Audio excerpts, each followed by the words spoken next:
All right.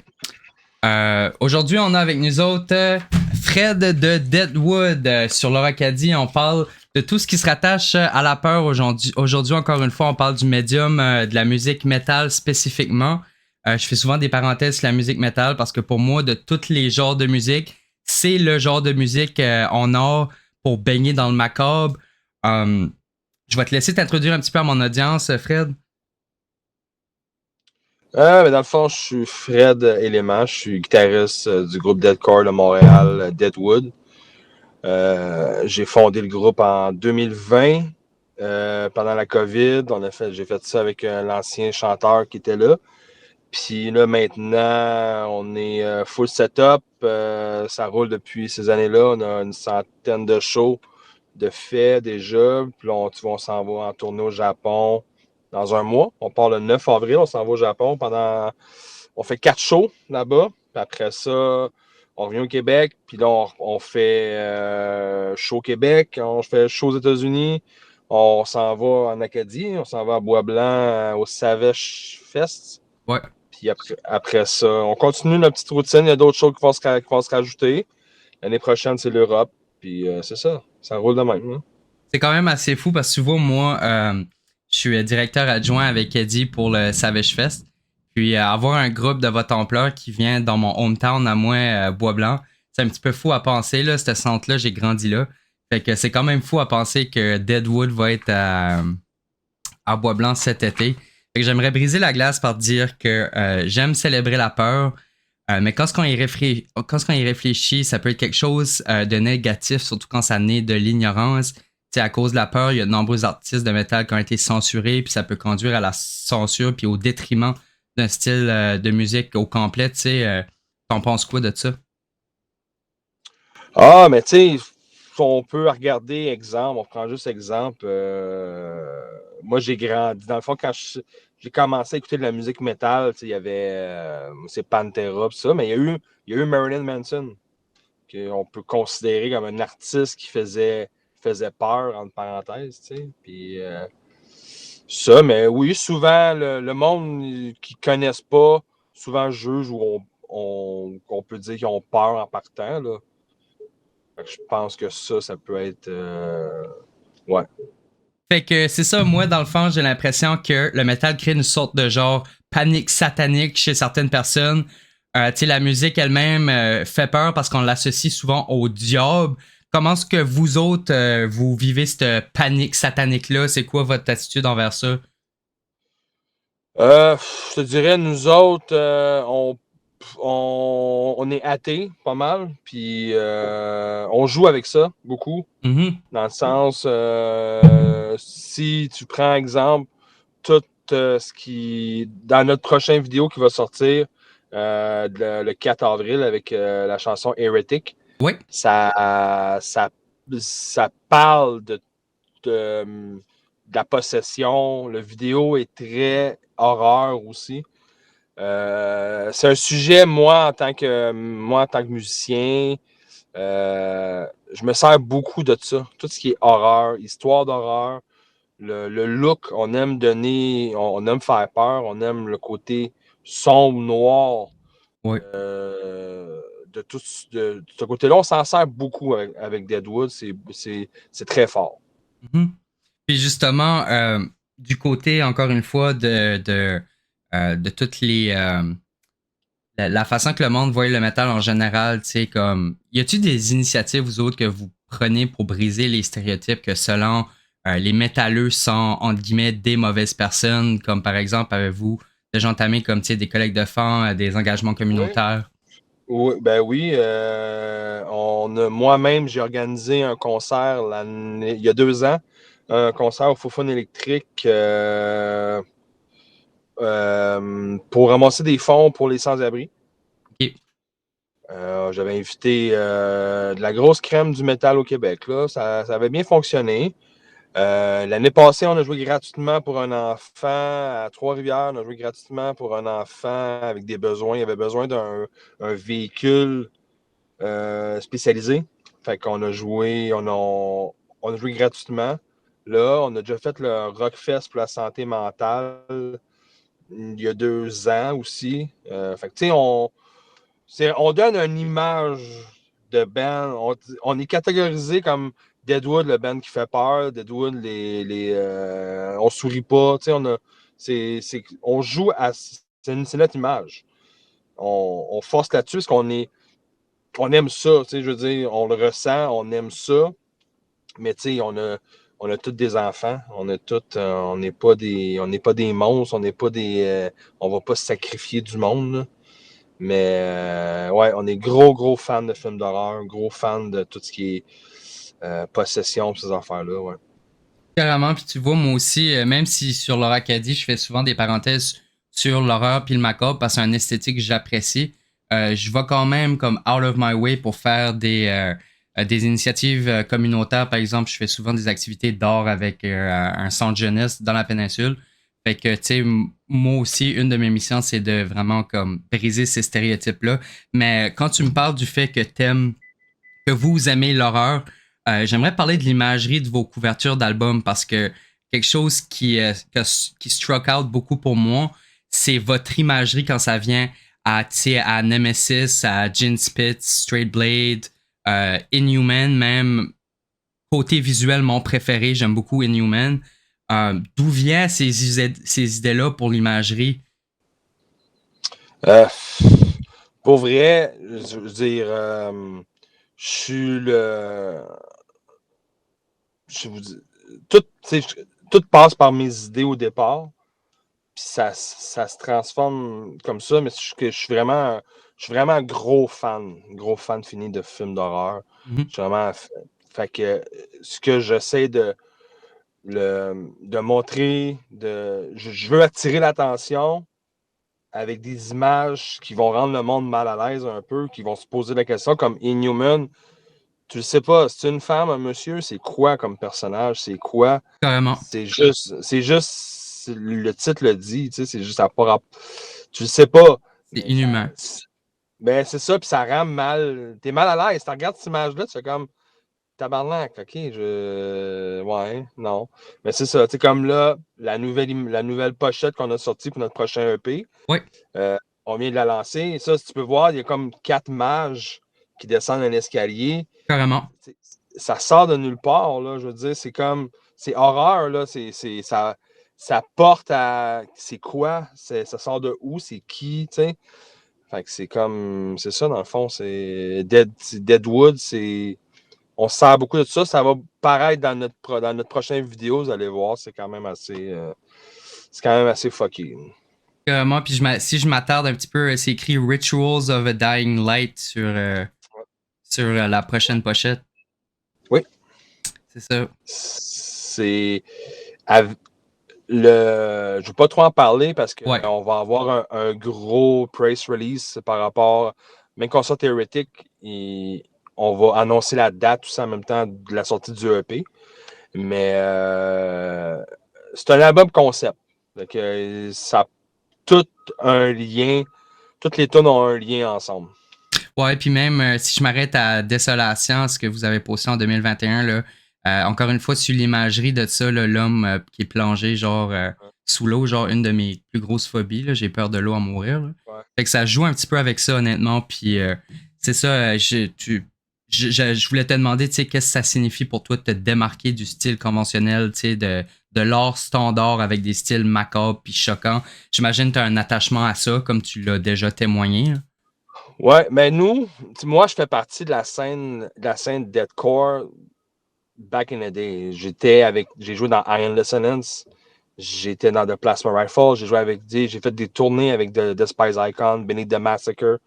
Je suis pas jeune, je date du MySpace era, dans le temps où le deathcore a été formé. Puis maintenant, on, on a un credo qu'on aime utiliser, c'est Make Deathcore Angry Again. OK. On fait de la musique fâchée pour remettre le deathcore à sa place. Un peu comme Whitechapel font, là. Le nouveau CD de Whitechapel, je l'ai écouté à 4 heures à matin, là. C'est exactement la même lignée qu'est-ce qu'on fait. C'est ça. On fait pas de la musique pour faire rire, on fait pas de la musique pour faire danser, on fait de la musique de fâcher pour que le monde se défoule. On n'est pas des fâchés, mais on fait de la musique de fâchés. Carrément. Puis, lorsqu'on parle du processus d'écriture musicale, ça me fascine comment est-ce qu'on est capable d'invoquer justement la rage, la peur, le macabre dans des textes écrits ou comme dans une composition. Comme, parle-moi un petit peu du processus d'écriture musicale. Comment est-ce que vous faites pour inclure la peur puis l'horreur dans vos paroles, dans votre musique? Parce que de ce que j'ai entendu, de ce que j'ai écouté de vous autres, ça transparaît là. T'as un sentiment de chaos. Ben, dans le fond, c'est ça, toute part ben, je dis 100% du temps, la musique, c'est moi. Je pars, moi, dans ma tête, je vais sortir un riff, puis je vais entendre les paroles, je vais entendre les ambiances. On met beaucoup d'ambiance dans nos musiques pour rendre ça stressant. Carrément. Je trouve qu'il n'y a rien de mieux que, tu sais, si t'écoutes Straight Blade, il y a un bout, t'entends une petite fille qui dit qu'elle veut sortir, puis tu sais, c'est comme, mais ça, c'est malaisant, c'est stressant, tu sais pas ce qui va arriver, puis on rentre avec un breakdown dans le double bass drum à côté, dans le tapis. Fait que, tu sais, c'est comme, mais tu sais, avant, c'était Derek qui était le chanteur, lui, il avait sa façon d'écrire. Martin, il a une autre façon. Martin, il aime ça créer des histoires. Martin va vraiment chercher du cru. Je veux dire, quand on va sortir Heretic, les paroles ils vont être sur les réseaux. Vous allez voir les paroles, même les autres tunes, c'est très cru, c'est très straightforward. C'est comme si j'ai un couteau, il rentre là, mais il va l'expliquer qu'est-ce qu'il s'en va faire. Fait que c'est comme on est, on est un. Les quatre ensemble, on est quatre fans de films d'horreur, puis même en spectacle, c'est ça que ça fait. Il y a beaucoup d'ambiance. On attire l'attention comme ça. On est un band de méchants qui fait peur. Puis c'est ça. Puis pour l'écriture, moi j'arrive avec la musique. Martin arrive avec des paroles. Je travaille avec lui pour faire un certain pattern. Puis après ça, ça fait des bonnes chansons. Justement, c'est quelque chose que j'allais mentionner de toute façon. Là, il y a les cris distants um, dans Gin Pits, par exemple, comme c'est les bruits sonores, comme dans God Eater, il y a aussi comme les bruits mécaniques puis industriels. Je trouve que ça joue tout au sentiment comme chaotique puis un petit peu comme épeurant de la musique, l'instrumentation, les vocales peuvent toutes contribuer comme un facteur de peur de la tune, que ça c'est une batterie rapide, des voix puissantes, ou comme t'as le stéréotype, genre dans les films d'horreur, une musique grandissante, là, comme dans Jaws, là. Puis je Ouais, trouve que vous ouais. avez vraiment mis le doigt dessus. Euh, puis comme ça, j'ai beaucoup porté mon intérêt à vous parce que j'ai l'impression que vous avez trouvé comme la formule parfaite pour rendre une musique comme épeurante, effrayante. Puis en parlant de médias comme de films d'horreur puis tout ça, tu m'as dit que tu consommais du média d'horreur. Comme les classiques, pour toi, c'est quoi comme les films d'horreur que t'aimes le plus? Moi, j'ai 44 ans. J'ai grandi avec Jason, Halloween, Ouais, Freddy, Exorcist. Mais tu sais, moi, mon personnage, ça a toujours été Jason Voorhees. Sauf que, tu sais, il y a eu un regain avec Rob Zombie qui a sorti les Halloween. ouais, J'ai adoré, mais tous les films de Rob Zombie sont malades. The House of Tarzan Corpse puis Devil's Reject. Toutes ces choses-là, c'est bon. Je consomme beaucoup, beaucoup, beaucoup de films d'horreur. J'aime, tu sais, comme si on parle de nouveau, La Conjuration, Conjuring, très bon. carrément. Mais mes classiques, ça reste Evil Dead, Friday 13, Halloween, Texas Chainsaw Massacre, des affaires comme ça. Là. As-tu une suggestion pour moi, par exemple, de d'autres bands que selon toi utilisent aussi l'horreur comme inspiration? Ben oui, Chelsea Grin. Chelsea Grin, t'écoutes du Chelsea Grin. Beaucoup, beaucoup de samples. Très stressant. Mhm. Meshuggah, qui est une de nos plus grosses influences, Meshuggah. Le nouveau Whitechapel, je te confirme, le gars, il parle à l'envers. OK. Le nouveau, il est sorti à minuit. Je vous le conseille à tout le monde. Allez écouter le nouveau Whitechapel. Il est malade. Tires of Murder. Des bandes. Toutes des bandes deathcore. Pour moi, je consomme le deathcore. Je joue du deathcore. Je dis pas que les autres styles sont pas rapport. Il y a du black metal qui est très bon. Behemoth, qui est vraiment un des meilleurs bands de black metal au monde. Mais sinon, si on parle de deathcore, j'irais Chelsea Green, Tires of Murder. Qu'est-ce que je disais? Meshuggah aussi. Whitechapel, qui. Ouais. Despise Icon, moins horreur. Mais eux c'est les OG du deathcore. Ça, hands down. Mais ouais. Moi, je te conseillerais Whitechapel. Le nouveau Whitechapel, là. Ouais. C'est vraiment intéressant. Il est influencé par nous. Quand, quand tu dis que ça parle à l'envers, tu veux-tu dire que littéralement, genre, il chante puis ça, comme ses paroles sont inversées? Oui, carrément. C'est. Tu sais, la première chanson s'appelle Prisoner 666. C'est tout. Il a vraiment mis le paquet pour cet album-là. Là, c'est vraiment élevé. Là. Je trouve ça vraiment intéressant. Tu vois, j'avais. Ça me fait penser, là, dans le temps, il y a ce que, tu sais, Black Sabbath, puis tout ça a sorti, là, puis ça faisait comme de la controversie. Les parents étaient comme, oh, si tu fais jouer le CD à l'envers, genre, ça fait des incantations du job. J'aime ça qu'ils jouent un petit peu avec ce processus-là. Il joue carrément avec ça. Là. Ouais, c'est vraiment. Ça fait vraiment. Mais tout le CD au complet, il donne. Puis c'est un peu notre vision à nous autres aussi. Là. C'est comme ça. Là. On joue avec l'univers de l'horreur, du sombre. Je trouve ça vraiment intéressant. Parle-moi du choix du nom. C'est basique, là, mais je suis juste curieux d'où ça devient Deadwood. Wow, ça, pour vrai, ça vient de. C'était moi puis mon ancien chanteur, dans le fond, quand on a commencé ça. On cherchait un nom, puis ça a juste. Ça a popé. Puis on a fait, ah, bah, Chris, pourquoi pas? Fait que ça allait rester. Il n'y a pas de signification très, très scientifique. Là. Ça a sorti, ça a popé. On aimait le nom. C'est sûr qu'avec ça, au fil des années, je joue avec l'image là, de la forêt morte. Carrément. Ça. Là, je m'amuse avec ça. On peut. Beaucoup de nos photos, beaucoup de nos images, on rapporte des fois avec une forêt. De là, gros fan de Evil Dead. Tout ça, sans le vouloir, ça a sorti comme ça. Puis là, on joue avec ça. Puis le nom est quand même assez accrocheur, je pense. Puis ça veut dire ce que ça veut dire aussi, d'une certaine façon. Carrément. Maintenant, là, quelqu'un entend ça, puis il nous voit en show, il fait OK, je comprends un peu. Là.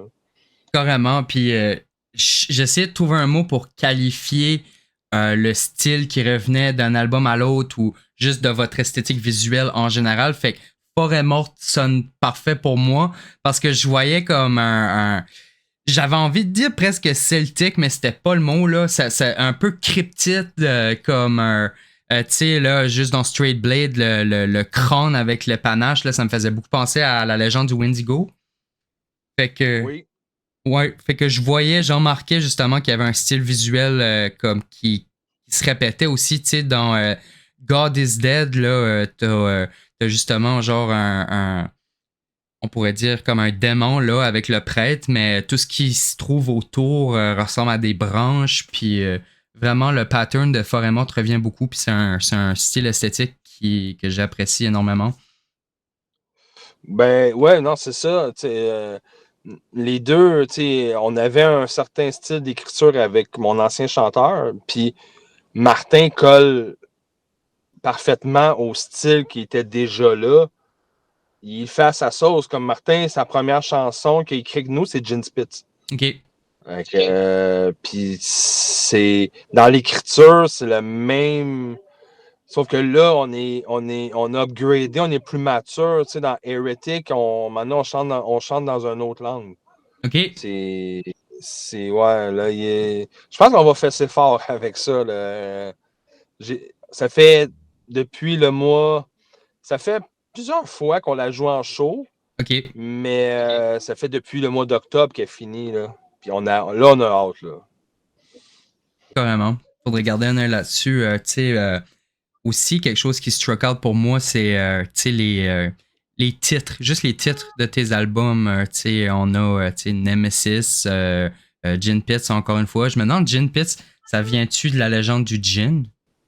Oui, exactement, c'est ça. Vraiment. C'est le puits avec toutes les jeans dedans. Mais ça a été une écriture faite par notre ancien drummer, LP, puis Martin ensemble. LP qui était aussi quelqu'un de très, très, très horreur. C'est Ouais. drôle parce que sans le vouloir, tous les membres du band sont tous des fans d'horreur. On est tous des accros de l'horreur. Stéphane, mon autre guitariste, c'est un gros maniaque de l'horreur. On a des tatous d'horreur sur nous. C'est ça. C'est juste drôle. Sans le vouloir, on est tous revenus, on est tous venus ensemble sur le même projet. Là. Carrément. Puis justement, tu sais, ça me fascine là, parce que déjà là, je vois les jeans, un petit peu de Wendigo. Tu sais, sur l'or acadien, on parle souvent de folklore puis de légendes acadiennes. Je me demande, comme pour toi, tu sais, as-tu des légendes ou des mythes de ton coin de pays qui t'ont marqué, soit en grandissant ou comme à ce jour? Ben, tu sais, je suis né à Montréal, mais j'ai resté en Gaspésie. Fait que Ok. c'est. Tu sais, on parlait d'un certain personnage qui se promenait entre deux villages, c'est à 132, qui avait pas de tête, qui flottait, puis si tu le voyais, mais t'allais avoir un accident, mais ça, c'est quand j'étais petit. Mais tu sais, à Montréal, les légendes, à part les crackheads qu'on voit sur le coin des rues, il y a pas vraiment. Il y en a pas ben, je te dirais, là. Sérieux, ouais. Puis tu me dis, tu viens dans le bas de la Gaspésie. As-tu déjà entendu parler de la Gougou? Non. Ok, je suis en train de faire une recherche là-dessus. Là. C'est une ancienne légende Mi'kmaq. Puis OK. ici, dans la péninsule acadienne, dans le bout de Miscou, tu sais, Miscou, quand tu arrives au fort de Miscou, nous autres, dans la péninsule, on dit c'est le bout du monde. Puis ça a été de même pendant longtemps parce que tu arrives à Miscou puis tu vois rien, là. C'est juste de l'eau. De l'eau, de l'eau, de l'eau à plus savoir quoi faire. Puis il y a une légende qui s'est développée de vieille légende Mi'kmaq à juste que un ogre ou une géante, genre, errait dans les eaux puis attrapait les pêcheurs sur leur bateau.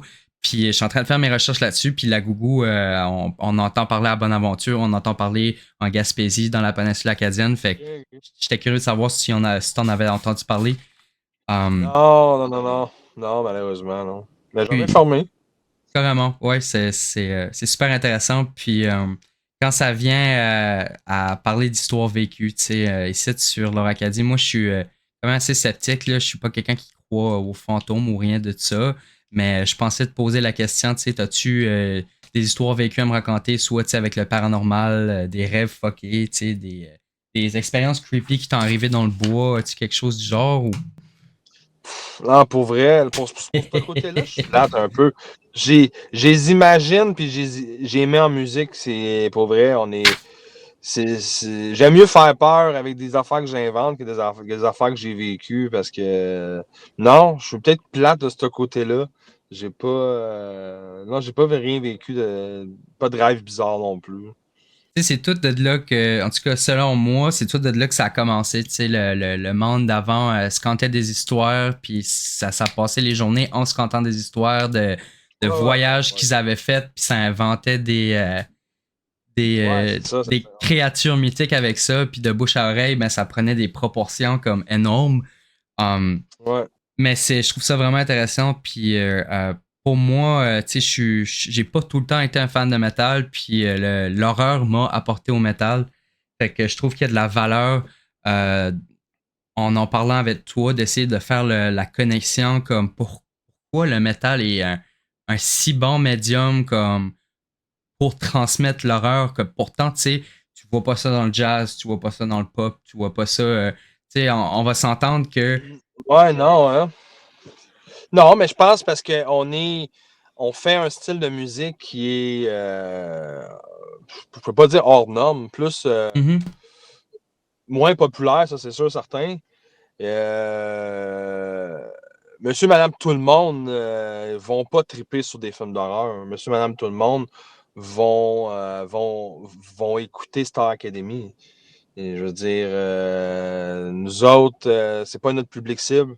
Fait qu'on je sais pas. Je pense qu'on a beaucoup d'agressivité musicale à sortir. Puis c'est de là qu'on a notre hashtag Make Deadcore Angry Again. Parce que pour vrai, je veux dire, il y a eu trop, là, des dernières années, les bands qui se disaient qu'ils étaient méchants et que ça faisait de la grosse musique heavy, là.